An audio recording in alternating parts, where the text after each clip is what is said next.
চুপিসারে বিয়ে সেরে নিয়েছেন জনপ্রিয় সঙ্গীতশিল্পী ও অভিনেতা তাহসান।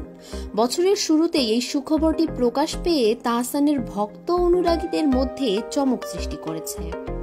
গণমাধ্যমকে বিয়ের বিষয়টি নিশ্চিত করেছেন তাহসান নিজেই। কোনো ধরনের পূর্বাভাস বা গুঞ্জন ছাড়াই হঠাৎ এই সুখবরটি পাওয়া যায়। বাংলাদেশের বরিশালে বেড়ে ওঠা রোজা আহমেদ পড়াশোনা করেছেন যুক্তরাষ্ট্রে।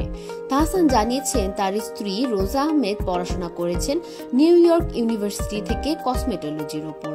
পড়াশোনা শেষ করে কসমেটোলজির লাইসেন্স গ্রহণ করেন এবং পরবর্তীতে নিউ ইয়র্ক কুইন্সে রোজার ব্রাইডাল মেকওভার প্রতিষ্ঠিত করেন।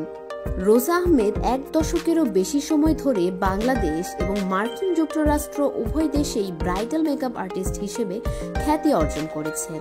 এছাড়াও মেকআপ শিক্ষিকা হিসেবে তিনি নারীদের প্রশিক্ষণ দিচ্ছেন এবং অনেককে উদ্যোক্তা হতে সাহায্য করছেন। রোজার বিজনেস পেজে রয়েছে তার অসংখ্য অনুসারী এবং নেটিজনদের কাছে অত্যন্ত জনপ্রিয় তিনি। তার ফেসবুক পেজ রোজাস ব্রাইডাল মেকওভার পেজে অনুসারীর সংখ্যা 9 লাখের উপরে। রোজা আহমেদ ঘোরাফেরা করতেও পছন্দ করেন। দেশে থাকতে তিনি বেড়াতে গেছেন সাজেক, নাফাখুম এবং রাঙামাটিতেও। এর আগে প্রায় 18 বছর আগে 2006 সালে 7ই আগস্ট বিবাহের বন্ধনে আবদ্ধ হন তাহসান খান ও মিথিলা।